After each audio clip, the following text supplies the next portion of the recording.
Esok hari Isnin, seperti biasa tuan-tuan dan puan-puan, jom bantu kita untuk sebar-sebarkan. Kita aminkan doa ini bersama. Dan dengan keberkatan hari Isnin, di mana terlalu banyak berita-berita gembira yang sampai kepada baginda Rasulullah, moga Allah memberikan kegembiraan itu kepada kita dengan doa yang akan kita bacakan.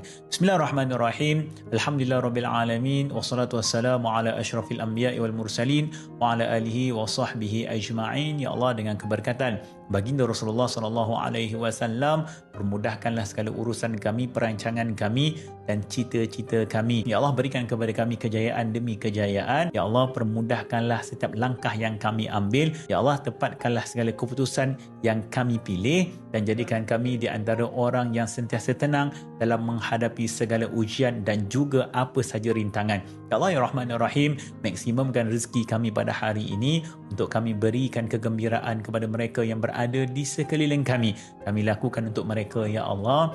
Kami buat ini untuk mereka, Ya Allah.